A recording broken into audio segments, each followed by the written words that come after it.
سرسبز پہاڑوں میں گھری اس وادی میں انتخابات کی چہل پہل ہے، مگر الیکشن کی گہما گہمی میں یہاں خواتین نظر نہیں آتی۔ قدامت پسند معاشرتی روایات کی وجہ سے خواتین کا انتخابی عمل میں حصہ بہت کم ہے، اور یہی ووٹ نہ ڈالنے کی ایک بڑی وجہ بھی ہے۔ ان خواتین کو ووٹ ڈالنے کے لیے خاندان کے مردوں کی اجازت چاہیے، جو عام طور پر نہیں دی جاتی۔ ہم یہاں ساجدہ بی بی اور ان کی ساس سمیت کئی خواتین سے ملے۔ انہیں کیمرے پر آنے کی اجازت نہیں ہے۔ ووٹ کا تو ہمیں ابھی تک پتہ ہی نہیں تھا۔ تاریخ تو مجھے یاد نہیں جب 2 سال پہلے ہم نے خاون کے کہنے پر ووٹ دیا۔ یہاں شوہر کی اجازت بھی نہیں ہوتی اور خواتین ووٹ بھی نہیں دیتے۔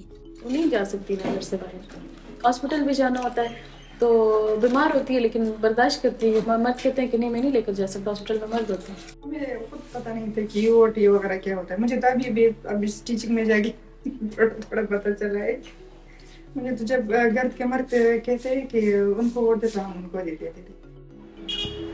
یہاں جن مردوں سے ہم نے بات کی ان کا کہنا تھا کہ دشوار گزار پہاڑی علاقوں میں ٹرانسپورٹ کا انتظام نہ ہونا اور پولنگ بوتھ علیحدہ نہ بنائے جانا وہ عوامل ہیں جن کی وجہ سے وہ خواتین کو ووٹ ڈالنے کی اجازت نہیں دیتے۔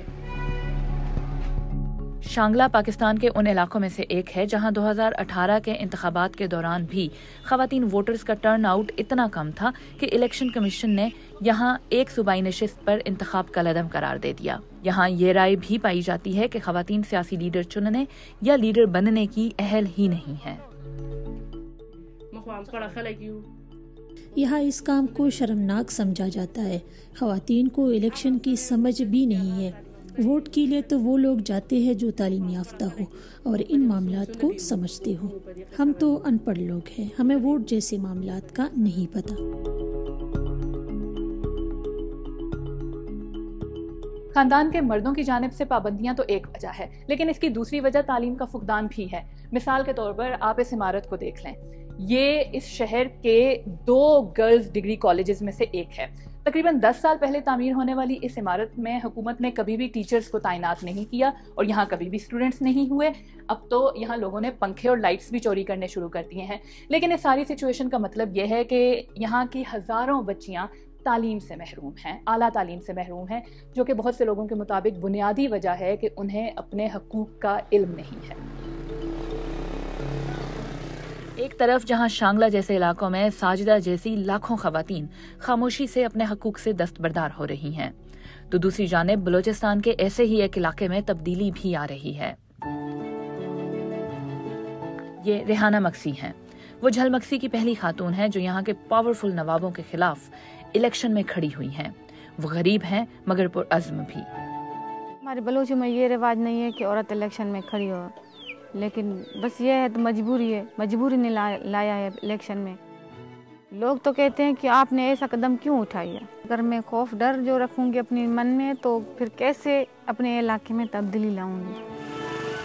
الیکشن کی مہم میں ایسے چلا رہی ہوں، بائک پہ جاتی ہوں، کبھی ایسے تو پیدل بھی جاتی ہوں، غریب عورت ہوں۔ میری یہی خواہش ہے کہ رشوت کے بغیر ہم نوکری دیں گے، وہ اپنی تعلیم کے مطابق ہاسپٹل بناؤں گی اور یونیورسٹیاں، روڈ، بجلی، یہ ہمارے گاؤں میں کچھ سہولتیں نہیں ہیں۔ میں یہ ڈر اور خوف کو کاٹنا چاہتی ہوں کہ آج میں الیکشن میں کھڑی ہو گئی ہوں، پھر بعد میں اور عورتوں الیکشن میں کھڑی ہوں گے۔ الیکشن کمیشن آف پاکستان نے سیاسی پارٹیوں کو پابند کیا ہے کہ وہ 5% ٹکٹ خواتین کو دیں، جبکہ کسی بھی ایسی کانسٹیٹوئنسی کا الیکشن کالعدم قرار دیا جائے گا جہاں خواتین ووٹرز کا ٹرن آؤٹ 10% سے کم ہوگا۔